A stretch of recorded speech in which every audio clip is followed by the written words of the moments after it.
ne zdështum, ne fitum, ne mbyllëm procesin e ratifikimit protokollit NATO-s, pa dyshim, në radhë par nga mbështetja e jashtëzakonshme që Shtetet e Bashkuara të Amerikës na kanë dhënë. Por ajo që është themelorja, besimi i ratifikimit në çdo parlament dhe në çdo senat, e di çfarë do thotë? Do thotë që gjithë deputet dhe senatorët e Francës i thojnë po Shqipërisë për reformat dhe për transformimin e saj të jashtëzakonshëm. Çdo deputet, çdo ministër, çdo kryeministër, çdo senator i Gjermanisë i thotë po Shqipërisë. Ke ndryshu realitetin, ke ndryshu imazhin dhe ne të besojmë dhe ata na votojnë. Kështu Shtetet e Bashkuara të Amerikës, kështu Kanadaja, kështu Turqia, kështu të 26 vendet. Unë nuk kam pas ditë më të lumtur sa ditë kur Kuvendi i Shqipërisë ka votu paketën e antarësimit në NATO. Ja kam thënë edhe dje. Do e them me këto që unë të kem përpara. Ka qenë ëndra babait tim, i nënës time, i babait tuaj, i njerëzve dashur tuaj, kur kjo duket një gjë e pabesueshme. Në fakt, mu vetë mu dukte e pabesueshme edhe 2 vite përpara. Sot që Shqipëria është vetëm një javë larg ditës së madhe të antarësimit në Strasburg Kel, unë ndihem mirë. E di që garat të tjera janë të mundshme për të fituar për vendin tonë. Unë e di se vendi jonë tashmë është i sigurt, se jeta fëmijëve tuaj është e sigurt, se liria në fund të fundit është gjëja më e jashtëzakonshme. Diku kam lexuar, sekreti i lumturisë është liria. Sekreti i lirisë është kurajo. Ju keni pas këtë kurajo, ju e keni arrit këtë lumturi, këtë liri, për të cilin pjesën më të madhe të jetës prindër tanë në kanë mujtë për ta shijuar. Unë dëshiroj t'ju falënderoj studentëve, të falënderoj prindërit e tyre, maman, babën e tyre, secilit prej tyre ka një kontribut të jashtëzakonshëm, me sakrificë, me vujtje, me punë shumë, kanë bërë mundur që ne sot jemi këtu. Çdo burri dhe çdo gruaje që sot janë në këtë shesh. Por edhe secilit prej antarëve, familjarëve tuaj që ju keni shtëpi, të dashurve, të njohurve, një falënderim të veçantë. Mirënjohje të jashtëzakonshme. Faleminderit gjithëve.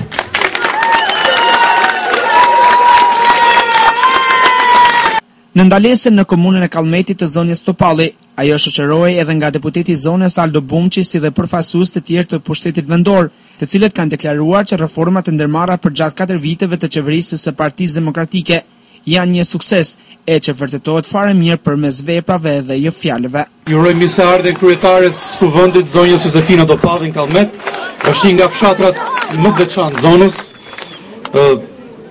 Pse është e rëndësishme që jemi në NATO? Çfarë do thotë kjo për ju, për fëmijët tuaj, këtu në Kallmet, kudo në Rabosht, në Mërçi, në Troshan? Pse është NATO e rëndësishme për çdo qytetar apo fshatar të vendit? Ne bëhemi pjesë të aleancës më të rëndësishme, më të fuqishme të botës. Bëhemi pjesë e një aleance ku është Amerika, Anglia, Gjermania, Franca, dhe s'ka nevojë të bëjmë historinë, ne dimë historinë e vendit tonë, ku janë marrë vendime kundër këtij vendi, ku janë marrë vendime duke parë këtë vend si shtojës vendeve tjera.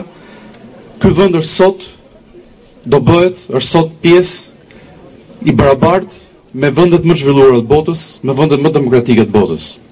Ne bëhemi pjesë e aleancës e cila ndryshoi historinë e Europës. Kjo Europë që është sot e bekat, në paqe, që të gjithë e shikojnë si model, është një Europë që u ndërtua mas vitit 44, mas luftës, mas 45, mas luftës së dytë botërore. Është NATO themeli i këtij ndryshimi në Europë. Dhe siç ndryshoi historinë e Europës, kështu do ndryshojë dhe historinë tonë dhe vendeve tona. Çfarë do thotë ti je NATO? Do të thotë që ti je krenar për vendin tënd, do të thotë që si gjithë qytetarë shqiptar kur kemi dalë jashtë dhe kemi thënë nga jemi na kanë parë ndryshe. S'ka qenë lajm i mirë, por i tillë ishte vendi jon, një vend që ishte vend trafiqesh i qenieve njerëzore, një vend që ishte vend trafiqesh i drogës, që ishte stre bandash. Ky është imazhi i Shqipërisë. Ky imazh është lënë pas.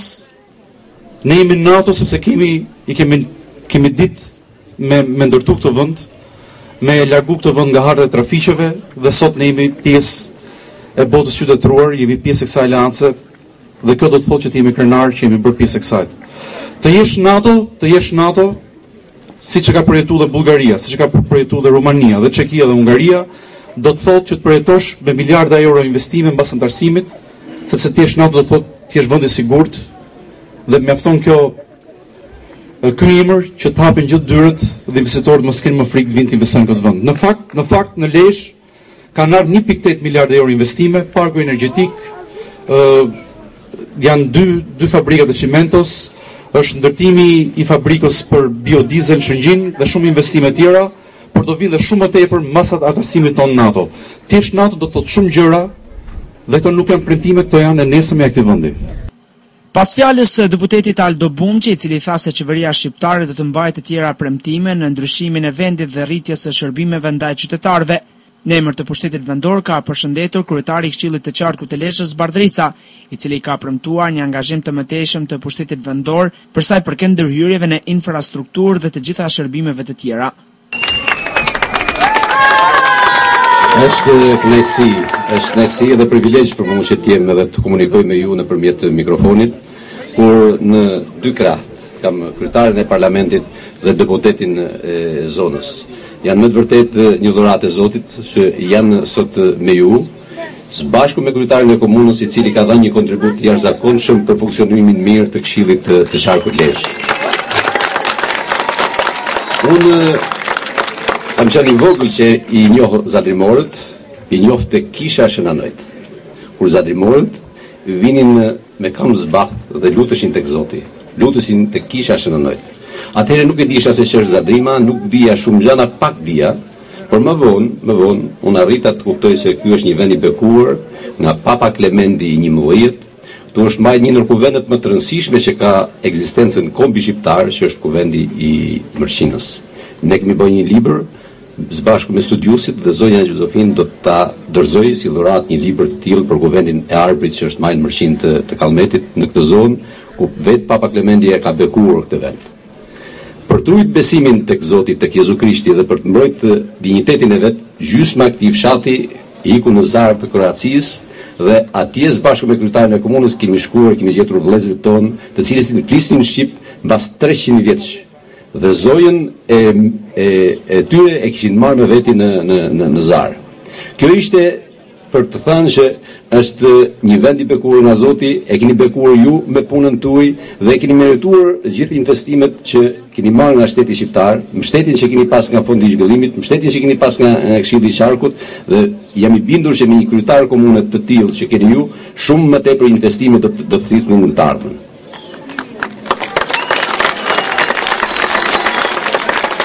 Por as kryetari i komunës, as kryetari i Qarkut nuk do të bënin asgjë, pasi unë kam qenë dhe më përpara në pushtet dhe të majtët për kohën që unë kam qenë kryetar bashkie në qytetin e Laçit, s'kam dhënë asgjë tjetër përveç se fondin e pagave për nënpunësit.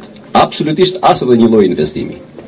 4 vjet më përpara unë, për të qenë i sinqert me ju, ishim mosbesues. Thoshim do të bëhet një ndryshim, po jo gjithë të ndryshimet të cilat janë realizuar në Qarkun e Lezhës. Dhe realisht kur i kthejmë memorjes, ne themim që kemi bërë të pamundurën dhe është bërë maksimumi i mundshëm i investimeve në arsim, në shëndetësi, në bujqësi, në infrastrukturë. Kjo është të saj të punës të palodhur non-stop të qeverisë shqiptare dhe të kryeministit Berisha. Në saj të punës non-stop dhe të palodhur kryetares parlamentit, e cila edhe sot ditë pushimi ka lënë familjen e saj, ka lënë rahatin e saj dhe ka realizuar një takim në Dajç dhe një në Kallmet dhe kemi takimin tjetër në Fushkuqe. Është kënaqësi, kur njëherë nuk kam ndier veten më krenar, se sa këto 4 vjet cilët kam pas një mbështetje dhe një partneritet të plot me parlamentin shqiptar, me qeverinë shqiptare, e cila ka ndryshuar jo vetëm Kallmetin, jo vetëm Qarkun e Lezhës, por 12 qarqet e Shqipërisë. Investimet kanë qenë pa krahasueshme. Nuk mund të krahasohen.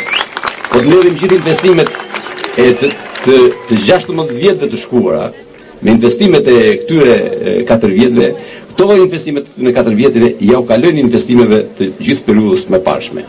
Jashtë do të thotë të punosh, jashtë do të thotë të kesh një lider të fuqishëm, jashtë do të thotë të kesh në krye të qeverisë të parlamentit intelektual të nderuar, të cilët gjithë secili prej nesh i ka zili, si zonjën Topalli, ashtu dhe kryeministin Berisha. Kesh njerëz punëtor si këto, gjithë secili prej ne do t'i kishte zili. Unë nuk do të zgjatem për të hëngër kohë. Ju faleminderit, do të kemi inaugurime më të mëdha, do të kemi punë më shumë.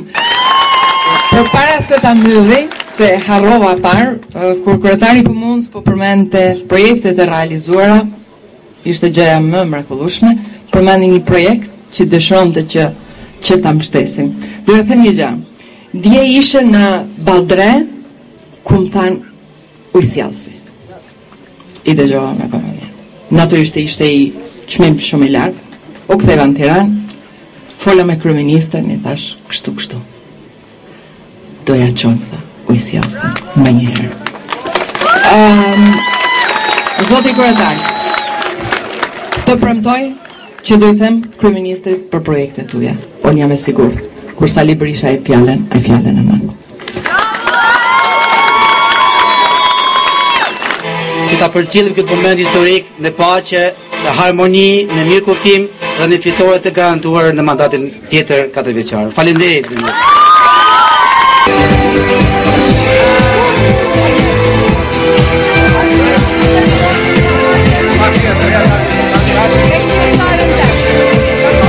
Takimet e kryeparlamentare shqiptare Josefina Topalli, e cila njëherë është numri 2 Partisë Demokratike, kanë vijuar prej 2 ditësh në komunat e Qarkut të Lezhës, e një gjë e tillë do të përvijohet edhe të dielën. Në të gjitha takimet e zhvilluara, kryetaria e Parlamentit shqiptar Josefina Topalli ka deklaruar se qeveria e Partisë Demokratike është një qeveri në shërbim të komunitetit, duke përmendur reforma të ndërmarra në fusha të ndryshme, por gur themeli në të gjitha takimet e saj ka qenë antarësimi i Shqipërisë në NATO.